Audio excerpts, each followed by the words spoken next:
Hello, my friends. I'm back. I'm your local art witch, and today we are going to be talking about this Celestial Fortune Astrological Oracle deck. I ordered this on Amazon a while ago. I've had it, and now that the holiday events are over, I finally have a moment. Here in Canada, we do Christmas Eve, Christmas Day, and Boxing Day, so it tends to be pretty busy. So I did order this. It's a little carrying case. It's a little squishy. I really like it. And it has all the constellations of the zodiac. I will make sure to tag the store down below. So it came in this plain tuck box. This is what it will come as normally. This was a separate purchase. And it came very well wrapped.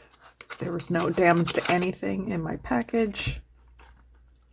Okay, the Celestial Fortune Astrological Oracle deck. First of all, what got me attracted to it was just this overall, the color story here. The rich blue, it looks like a night sky. And when I was previewing some of the cards, I saw that the planets, the aspects, a whole bunch of stuff is included, and that's going to help with my astrology reads. So, the cards. They are, just one second. I've got kind of a standard sized tarot deck here. Look at that, pretty much spot on, very close, just a tad bit wider. So it comes with this extra card with her website, this really nice thank you note. I think this is a really nice touch. And then it has some tips and let's see how it all works. Yeah, so let's see. So how to use, and it's got some tips here, reading your fortune. So this tells you how to do a read as an oracle deck. And then aspects of you. Let's see, embody the strengths of the sign. And then it tells us a little bit about the energy influences of the planets, the houses, manifestation and timing, so the moons. And then it goes from there. Okay.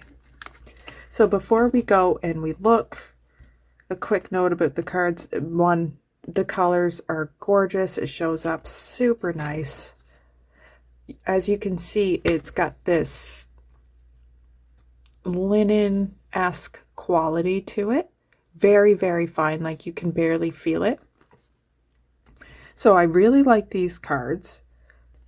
They are a little on the flimsy side, but they feel like they're not gonna get damaged super easily, so we will wait and see.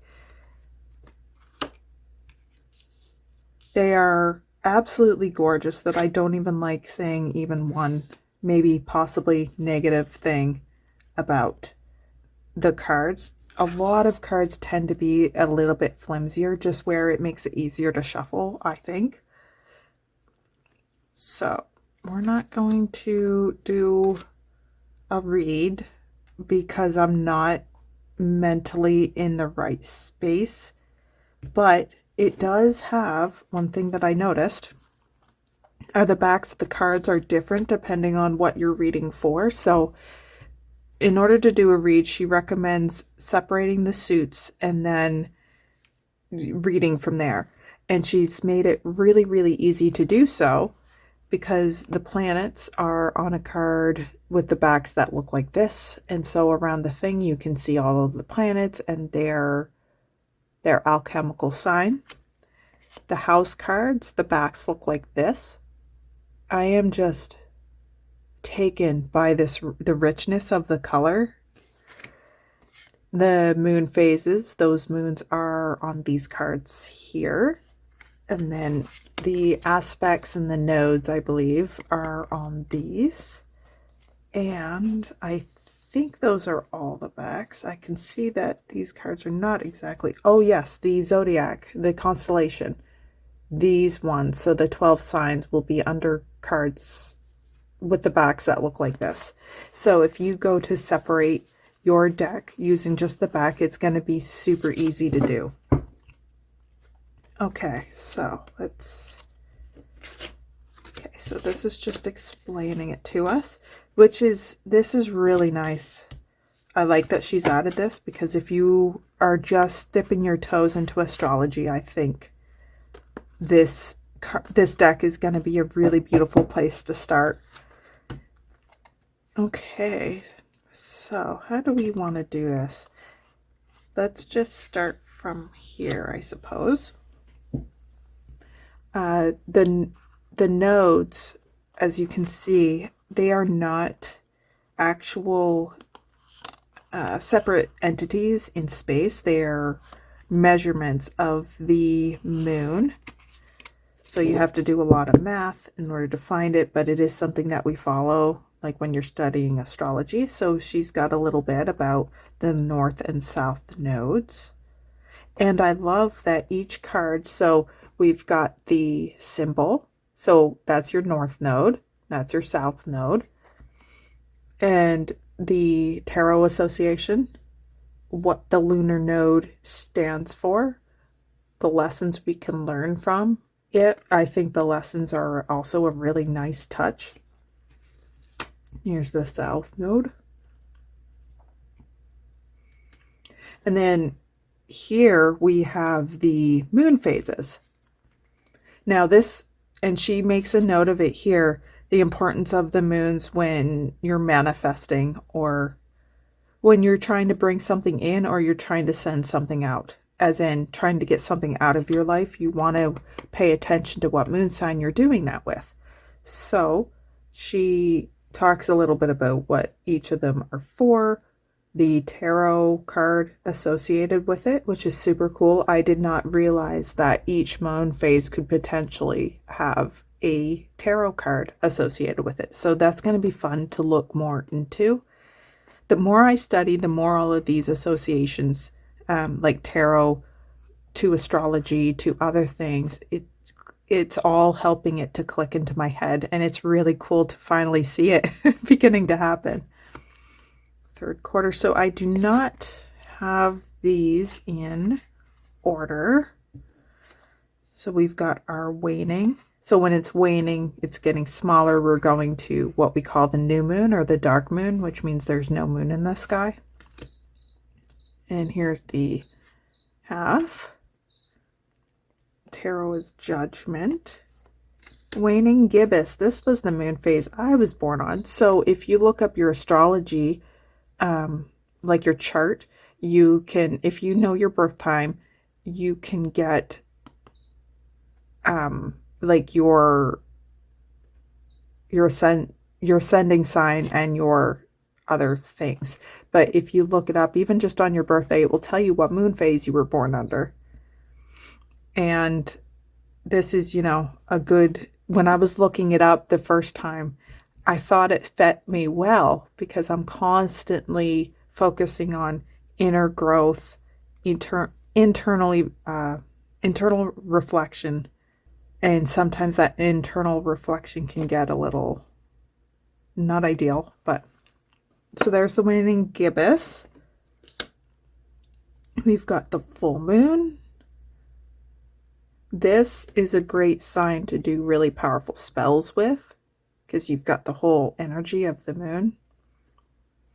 Money, manifesting for money to bring things in, are really good for moons that are increasing in size, getting bigger.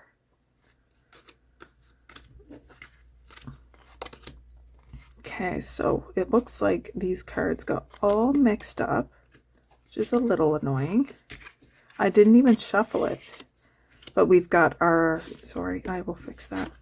We've got the new moon. Absolutely just gorgeous. The Fool. And the Magician for the first quarter.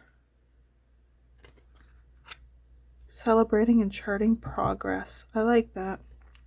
You can even follow the moon phases for, I try to follow them to time when I clean now. It just helps to break up my week. So if I am trying to clean, to detract from mess, I do it as the moon is getting smaller. Because like I'm trying to work with that same energy. And if I'm trying to manifest usually like money or good things, I try to do it as the moon is increasing. So when we've got our waxing crescent, building yourself up. Now let's see, we've got our houses and our signs mixed up. And I wanted to talk about a neat little thing that she included once we get to the houses.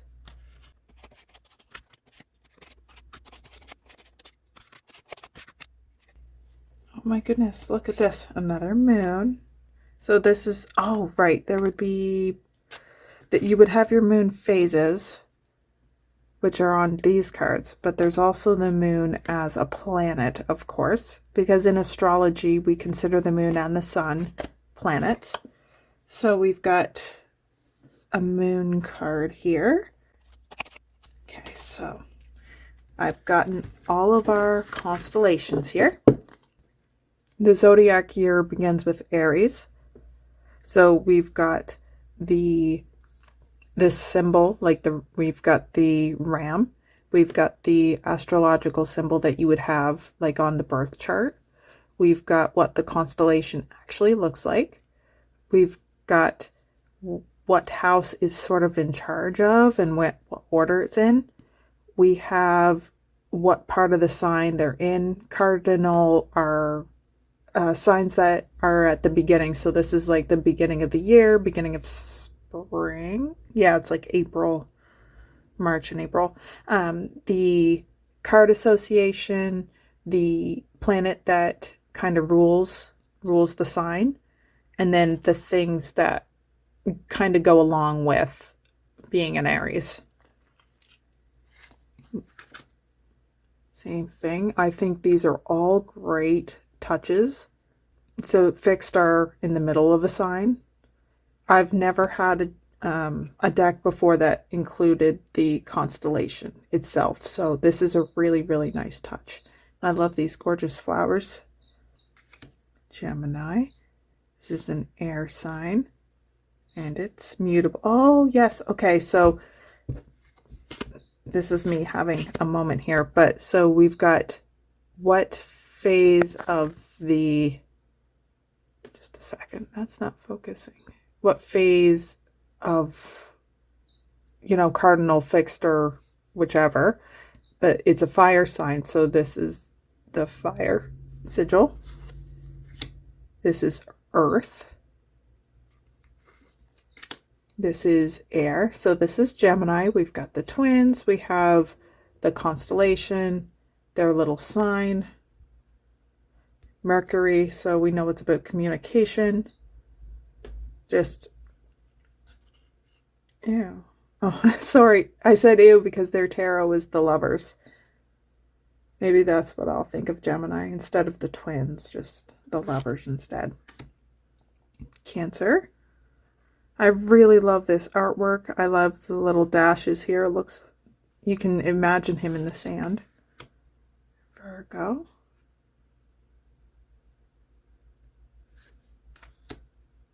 I like that this one you can actually kind of see.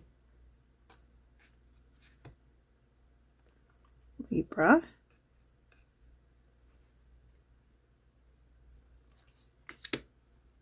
Sagittarius.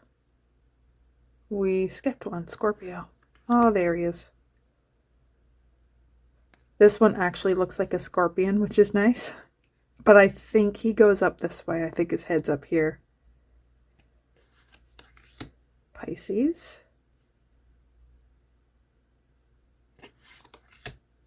and Aquarius. Oh, I forgot one Capricorn.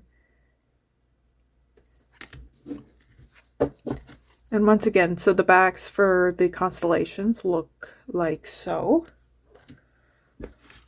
We're going to go into the houses next, because I'm very excited to show this neat little extra that she gave to us. So there are 12 houses in your chart. The first house is your house of self. So she included 2 cards here. One that is more masculine presenting, and then the other one more feminine presenting. So that way you could kind of mix and match depending on where you are, or how you think, if you're reading for somebody else, how they might feel more comfortable with seeing themselves. So very, very neat. We see what house it's for. And she has, you know, the planet, the energy, the sign that it's under. So each zodiac also kind of rules a house, and it flavors the house that it's in. And then what this is a house of, what it represents, what areas of life it touches. So very cool. Second house. It's just so pretty, and I thought it was pretty when I saw it online, but it did not compare to its real life. That's really cute. In your 4th house.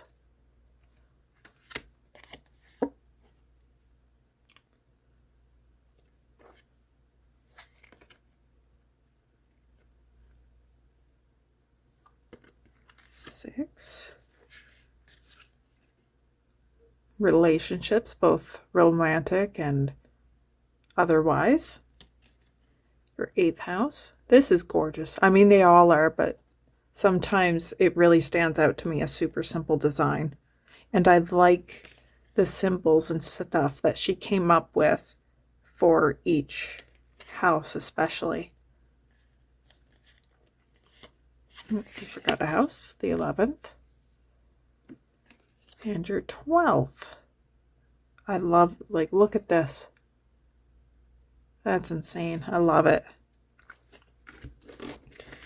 So we've got our signs and our houses. We've got our moon phases. We've got planets and aspects. So let's get down to business. To the feet.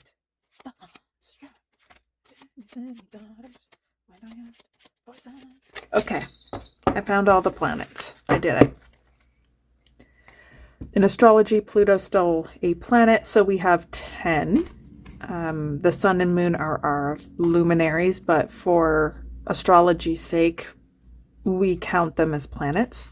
So she has, just gorgeous. I just love stuff that looks, I don't know, like, I don't really have words for what it is or how to describe it besides rich. Just like a really rich art style. So, okay, so it's still got the tarot associations. It has what it rules, the phrase, the energy it puts out. The moon is very, I feel, so your moon, wherever your moon is in your chart, that tells you where and how you feel emotions, what part of it, represents you. So my moon, for example, is in Cancer, and I do not remember what house is in.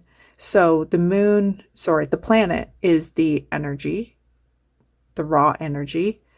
The signs are the how the energy is, and this is where the energy is. Pluto, Judgment card, I am power. Yes, it has how often it transits signs. This is really useful when you're studying astrology. And then the things that it stands for, or what you can look toward what information you can gather from it. Look at that. It's simple, but it's really effective. So these ladder planets here, we think of them as your generational planet because they transit very slowly between. So this isn't a full transit like around the sun. This is transiting between signs. So because it transits one sign in such a long period of time, it's a generational planet. So a bunch of us in this 7-year span would represent our rebellion in certain ways. Saturn, our planet of growth and luck. This is like one of my favorite planets. Mars, the action planet. Venus. Look how it just looks good. I love it. The sun. Look at Mercury. I want this on my wall. She did a really, really good job. The planets. Now we have the aspects and the other signs that we need. So we were talking about cardinal, fixed, and mutable signs earlier. The cardinal are the beginning of the signs. Sorry, they are the beginning of the seasons. So this is their symbol. The symbol for cardinal is this. And what's nice is she has the symbol here, larger, but then she included, these are these astrological signs or whatever of the constellations. So we have Aries, Cancer, Libra, and Capricorn here. Oh, look, and then she says it here at the bottom, and then sort of what kind of energy cardinal type people tend to be. So they do tend to be starters because, as I said, they represent the beginning of a season.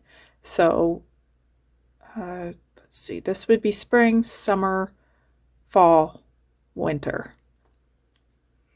And then, so beginnings, self-starters, creation itself, but maybe not ideal with the finishing. Here are fixed. So we've got Taurus, Leo, Scorpio, and Aquarius here. So if that's Taurus, that's the fixed signs are in the middle of a season. Yeah, so it's about kind of continuing this energy staying stable. Here's the mutable signs. They are at the end of a season. So we see Gemini, Virgo, Sagittarius, and Pisces here. There's the symbol. Things ending, transforming. So we've got those. These are that's a planet. This is in the wrong deck. Chiron it's not actually a planet, and it's not considered, like if you look at ancient astrology, you're not going to find Chiron, but it is one that we do in more modern astrology. And so I like that it has this here, and this would be a generational comet. It stays in a sign about 50 years. So this needs to go in that pile. Now, yes, let's do these. We've got our elements. So here is fire, and she's grouped. So this is the sign for fire, just this simple triangle. And then all the fire signs are right here, and then listed again here at the bottom. And then how that fire energy is expressed. Earth. That's really cute. She's got the earth there. The way I try to memorize it is, it kind of looks like a fire, like a bonfire. This is the earth itself. And this represents air. Like this is toward the bottom. And this is higher up. I don't think I'm explaining it very well. But I imagine this is the earth. And then this is just lighter where this part of the triangle is smaller up here, if that made any sense whatsoever, because I was having a really hard time remembering it. And then that just leaves this guy. And then I have to figure out that he's water. Yeah, so we've got our elements here. And now finally we are in our aspects. So this is the symbol of a sextile, and she tells you it's 60 degrees of separation. That is what the sextile is. This is really helpful for me because this is what I have a difficult time remembering, is how many degrees of separation makes it a separate. Like, I know if I see the symbol that it's a sextile, but I don't always remember that it means that it's 60 degrees. And knowing these degrees can actually make it easier to see where you would be sextiling another planet. Those energies, the energies do matter as far as like reading your chart. So it would be nice to be able to glance at a sheet and be like, well, this is like, there's one constellation between, so it's easier. Anyway, if you understand about astrology, you would maybe know what I'm talking or trying to say. But so we've got our sextile, the degrees of separation, and the energy the sextile provides. Conjunction. Conjunction is when the planets are super close together, so conjunctions are pretty easy for me to read. And these planets will play off of each other really strongly. Yeah, amplify.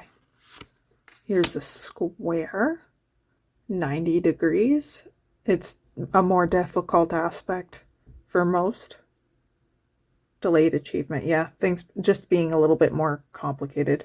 Inharmonious and constrictive. Here's a trine, and it's just a triangle, which can get tricky because, as you remember, this is what the fire element symbol also is. Here's your opposition, so that's like, 180 degrees. They're opposite. This is really pretty. I just noticed. She has some extra art on the big letters. And then I think, don't quote me. Wait. The symbols are different depending on what it's for. This decoration is different than this. And this is different again. That's amazing. All of these little things, I know it probably seems small, but as a person who likes to design things, every time she makes a new one, she has to do it again with a different design around these, like when she's making her font. That is incredible. Okay, let's shuffle. So I did say that they felt thin, and this is a little easy to bend. For people who like to riffle shuffle, this will work well if you're shuffling it as a whole deck. But when she's doing a read, she recommends separating into the different little packs. So there shouldn't really be a reason for you to shuffle them all together. But we will, just to see how they go. Yeah, they feel nice. Like there's a little bit of grip from linen texture that it has. It's really not noticeable though. Like it's not perfectly smooth like a glossy card would be. But I actually like a little bit of grit so that way my cards aren't flying all over creation. Let's try a riffle shuffle.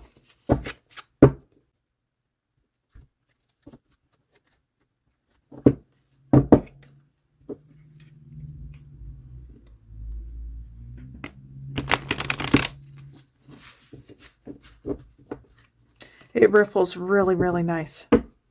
I could get myself really comfortable with that, which is amazing coming from me. I generally do not like riffling most decks. Okay, I am very, very pleased with this deck. I am so excited to use it. what I've been wanting to do is to like physically lay out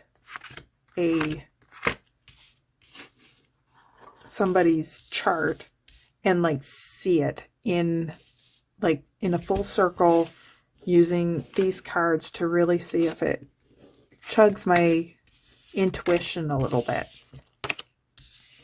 I'm really excited to do that. So I am super, super happy with this. Loreen Muzik is the creator, and I shuffled her card into this, the thank you card. I will be sure to put her information down at the bottom. If you are curious, interested in astrology, and you really think you might want to spend some time with it, I really don't think you would go wrong with this deck. She was really, really nice. She got back to me super quickly, and she gave me updates. It was a really nice interaction I had with her. So thank you so much for hanging out with me. It was a lot of fun. I hope you all had great holidays and have had time to rest and do whatever it is that you need to do. Until next time, I've been your local art witch. Take care of each other.